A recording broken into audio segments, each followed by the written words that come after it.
Welcome back to Tililinda program. My name is Chemtai Kirui and I'm sitting in for Chesang Karo. Today we are outside the studio and in the Parliament's building to speak with none other than Crystal Asige, the nominated senator who represents persons with disabilities, women and youth. And I appreciate you sitting there and following up on this conversation. Before the break, Senator, you were talking about the vulnerability and the stigma and discrimination that people with disabilities are facing. And in this case, we're talking about autism, and most of the cases is because of lack of awareness, But there's this bill that you've already have a conversation in it in Senator. Maybe you can tell us where it's sitting right now, and if it passes, what does it mean for PWDs? So the Persons with Disabilities Bill of 2023 has passed in the Senate on our side. It passed in February this year with a unanimous vote from all senators. They unanimously voted for it to pass. So now it is on the National Assembly side, and they are considering all of its clauses and making amendments to it if they wish on the National Assembly side. And once they have completed their assessment and the deliberations on this bill, if they vote yes for it, or if at least we have majority votes for the bill, that's when it will go to the president for ascension. So when that happens, and by the way, it's not normal for a bill to move this quickly in Parliament. I have really been pushing since I walked into Parliament in 2022 when we first began after elections. I have really pushed for the passage of this bill, drafting, etc. So what it will mean when it gets, formally signed into law is that people with disabilities will have more progressive laws that will assist them in areas of education, of health. My bill talks about having even the legal system more accessible to people with disabilities, ensuring that there's sign language, for example, interpreters within courtrooms, within police stations, hospitals, so on and so forth. There is also, with regard to autism and neurodiverse disabilities, provisions for education systems to become more integrated. So that means inclusive education. We're looking forward to inclusive education. So let's not take kids with autism, for example, to another school somewhere else, like a special school, where you put them in a corner and let them learn together, but away from other children. What I'm trying to say in this bill is we need to have education integrated, inclusive education, so that all kids can be together, because in life, that's not normal. It's not normal to say that you'll only hang around with autistic children as an autistic child. Even me, I won't just be, if I was in a visually impaired school or a school for the blind, that is not reality, because I will not spend the rest of my life only with blind and visually impaired people around me. You will have to integrate into society at some point as an adult. So the best way to do that is to start from the beginning. My brother always tells me in life, and advice he always says is start the way you want to finish. And that's what I want to do through inclusive education, for us to start as a country the way we want to finish. Be inclusive, have kids learn together, but ensure that you have systems and support mechanisms within all traditional schools, whether public or private, to support whoever needs support. So if there's a class of 50 children and 2 of them are disabled, they should be together. Don't take away those 2 somewhere else. Leave them in the main class, but then get an assistant teacher, for example, a support teacher to support those 2 children who might need a little bit more attention, for example. So that's in the bill, inclusive education. And also I speak about provisions for parents and caregivers to support them. So it's not just about the person with disability in my bill. I'm also really passionate and thinking about how do I support parents and the caregivers who, love these children, really feel for them, and their heart goes into doing everything they can for their children with disabilities. So one of my provisions is tax exemption of parents who take care of a person with disability. And this person, for example, in the case of a disabled person who cannot feed themselves, they cannot shower themselves, they cannot walk around on their own, which means that at some point when they become adults, they won't be able to get a job because of how severe, for example, their disability is. What is the recourse for them? Because if they can't get a job, the parent will have to take care of them for life, forever, right? So I thought in my research and as I was drafting, I need to support that parent. How do I do that? by at least making exemptions in tax for them. So that is a provision that's also in the bill. Part of that's for those in formal employment, so those who actually get taxed by KRA. But there are those parents who also have kids with disabilities who own a kiosk, maybe they have a boda business, a salon, things that perhaps are not deemed as formal work, like working in a call center or in a bank, for example. So how do I help them through this bill? There is a provision in it that says if you're not in formal employment, if you're in informal employment, then you'll get a minimum of 10,000 shillings as a stipend to support you and your household per month, which is up from the current 2,200. So I'm increasing that baseline to 10,000 minimum. So you're able to apply to the relevant ministry, state your case, explain what you do, what disability your child or your family member has, and this is why you're applying for this support. And through that, the ministry will take your application and assist you in that way. So there are many provisions that are very progressive, because like I said, the current disability bill is from 2003.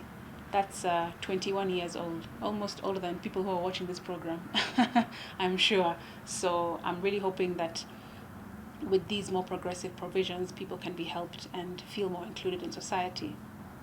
Yeah, inclusivity, integration is a conversation that really need to come out. And now that we are waiting for Parliament to have a discussion on this, for the people who are watching at home, are there steps that they can take on their own to speak to their leaders, maybe, to look at this conversation? So many steps that people can do in the meantime. Because mimi nawapigania huko ndani, lakini huko nje, you also have to do something for this cause. So I would advise people who are in community, whichever community you're in, even if you are not directly related to or have a disability yourself, you can still support this cause, because we need everyone that we can to join the cause and the movement for a disability inclusion in the country. So what you can do is, if ever you have a community engagement, any kind of gathering where you have an MP or a local MCA who is in front of you, speak about disability. Ask them what are we doing about disability in our ward, in our constituency, in our county, so that those leaders can start to realize, like, okay, my community, my people, if I want to get into their good books, I need to really prioritize this thing, because they're asking, every time I see them, they're asking for it. What are we doing about disability? I have a child with disability. How can you help them? We need a community health worker to come and assess, our children, maybe once a year or once every quarter, for example, whatever it is that you demand. But it has to come from you as the public, because leaders, the only reason that they're there is to serve you. That's their job. You are their boss. Like, you are my boss. That's why I'm here doing this work for you. And that MCA in your ward is your employee, right? So mwambie afanye kazi, but toward disability. That's one.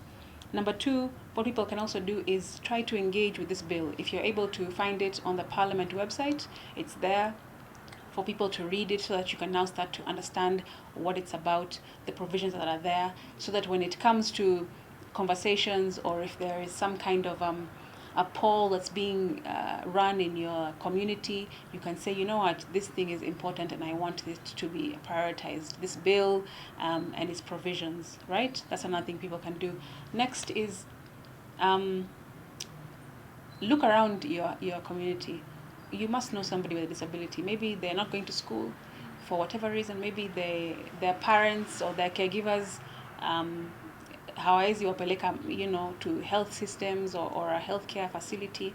Do your part. Try and support. Even if it's just telling your area chief, by the way, kuna mama fulani ambaye na mtoto fulani, like that. Passing on information is very important to support.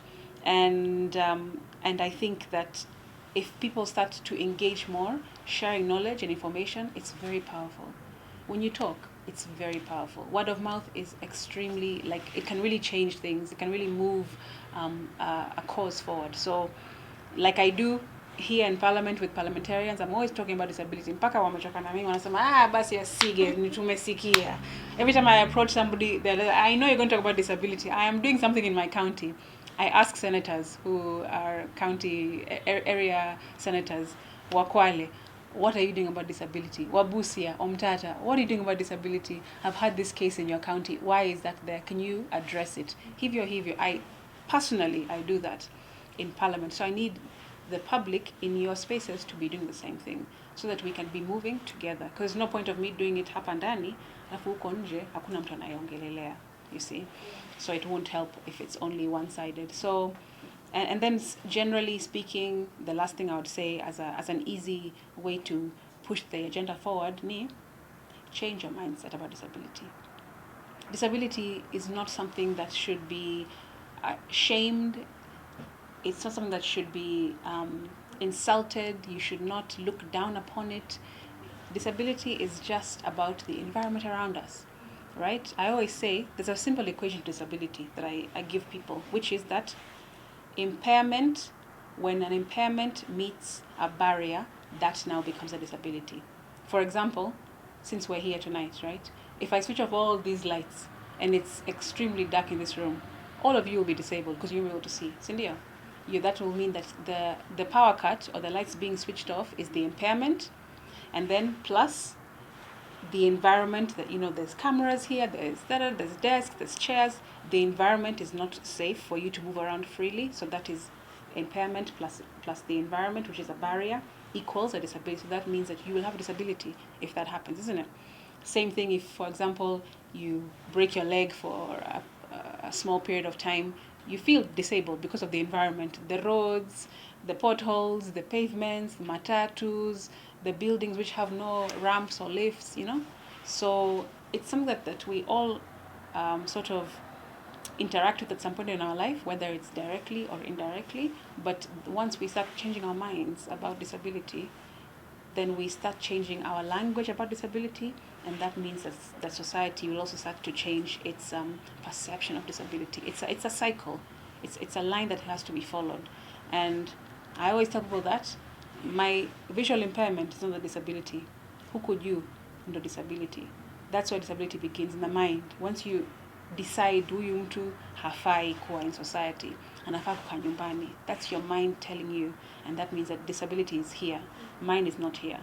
So I keep pushing and I keep telling people always ask me, you don't even look like you are struggling in life, like, unaendelea, unafanya kazi, unaimba, uko bunge, uko sinana. How do you do it? It's because my mindset is that of limitation is only in the imagination. As we wind up, Senator, powerful words there, we've spoken about a lot of challenges and the gaps that are there, things that need to be fixed. Are there any good things that are happening when it comes to persons with disabilities in the country? Are there things that we can say at least some steps are being done? And even looking at the issue of autism, right? Are there steps being taken towards the greater good? Yes, absolutely. There are more schools, both private and public, that are getting more aware about disability, more education about disability and autism specifically. So there are kids, schools with autistic children in it, and they're being taken care of and at least supported in those ways. There are also some facilities, health facilities like Mbagathi here in Nairobi, which give therapies for children who are on the spectrum and other developmental disabilities as well. So you're able to take your child there weekly or 2 weekly or monthly, however often you need, for them to get speech therapy, for example, language therapy, physiotherapy, so on and so forth. So that those facilities, at least zina, they're around. They're you can find it if you look. They're not everywhere, but you can at least find them. So all we're saying is that it's started, it's doing okay, but there's a lot of room for improvement if we want to get to a place like Australia, America, the Europes of the world, and so on and so forth. I also know that there's more organizations of persons with disabilities as well. There are many societies and associations, etc., that are opening up and working really well to support that community. For example, for my case, there is the Kenya Society for the Blind, as well as the Kenya Union for the Blind. So that's the places that I go if I need support, etc. And that's where I've been running to all my life, even before Senate, to get, facilities, information, devices, etc. So there's also societies for cerebral palsy, for albinism, for autism, all of these different disabilities. They are able to at least find an OPD, which is an organization of persons with disability. And then also National Council, I will say lastly, of persons with disabilities.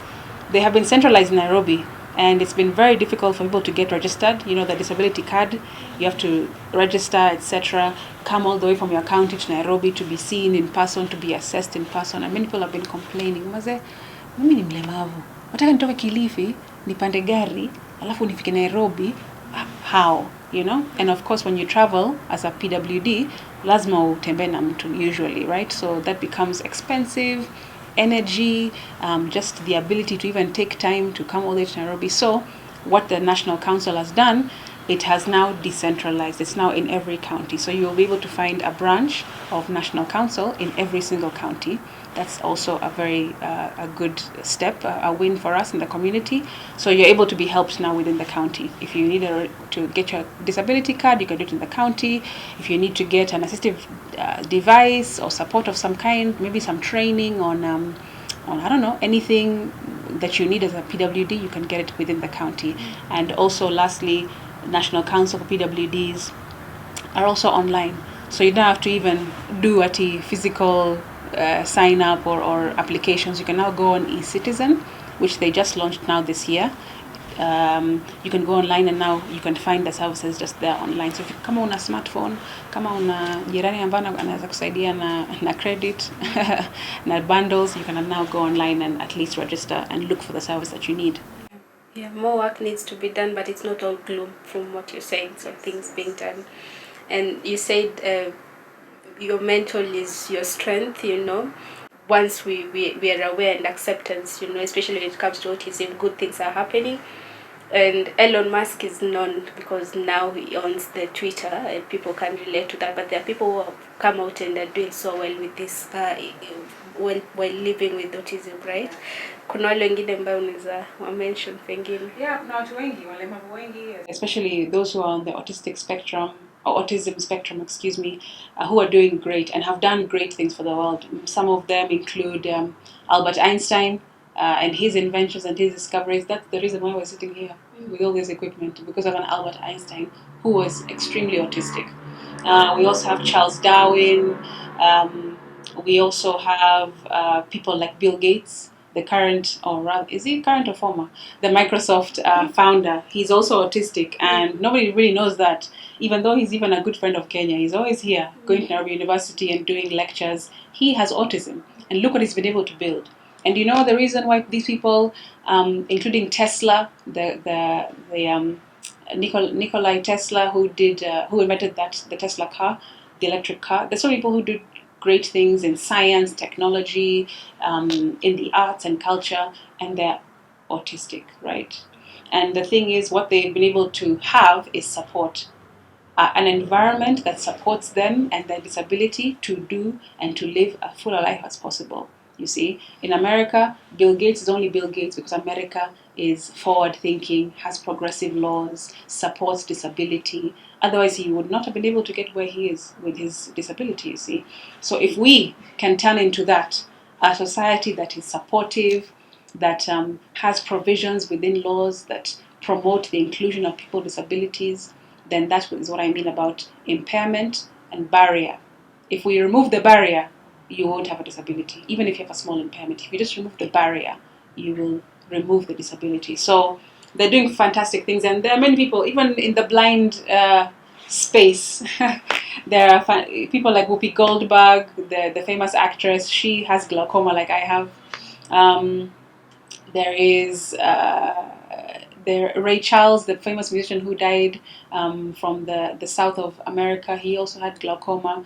Many people who are doing great things. Here in Kenya, Henry Wanyoike, the famous athlete who is also blind.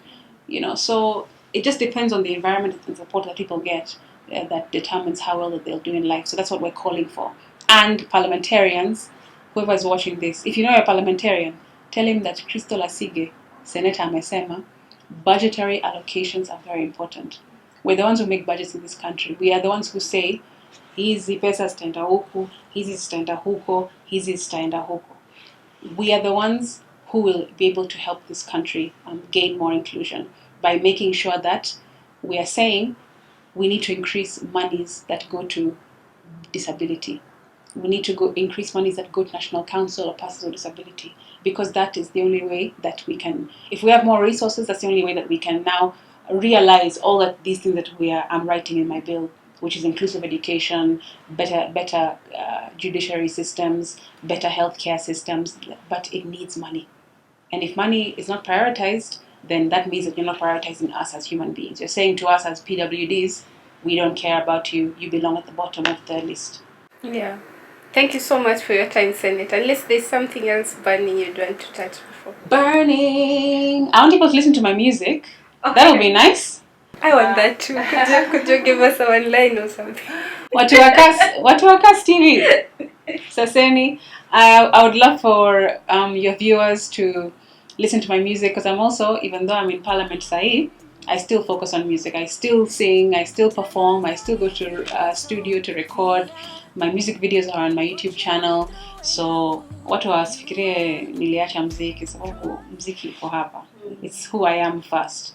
All the rest of it comes later. But yeah, I'm still doing music. The most recent song is called Tattoo. Iko YouTube, ina music video yake. So ingia hapo YouTube, Crystal Asige, and tell me what you think. You can leave me a comment. That'll be nice. Yeah. When you get up close, you control the mood. The further back you go, the better they look. Hiyo tattoo ni wazi kwa watu. Hiyo tattoo ina story tamu. Hiyo tattoo tells I tell you want to. Hiyo tattoo will always be you, dear. Body art, body art, body art, body art. Thank you so much. I love my job. I get to sit with boys. Yeah, I love my job too. I get to see people like you guys, so it's fun. Thank you. Body art, tatauza dhahabu chora. Huko piko huku hina. Pretty girl, easy to see, but no easy to catch. With skin that shines like that. There's nothing much I can add, really. You've had the conversation. You know that there are things that are being done by your parliamentarians, by your leaders, to try and push this conversation forward on the issue of persons living with disabilities. But like the senator said, you also have a part to play when it comes to pushing these conversations from the ground up, speaking to your leaders and ensuring that you're not hiding your family, your children. Come out. There's help for everyone. This has been Chililinda program. My name is Chemtai Kirui. Thank you so much for sticking through. I'll see you the next one. Have a lovely one. Bye. Beauty, body art, body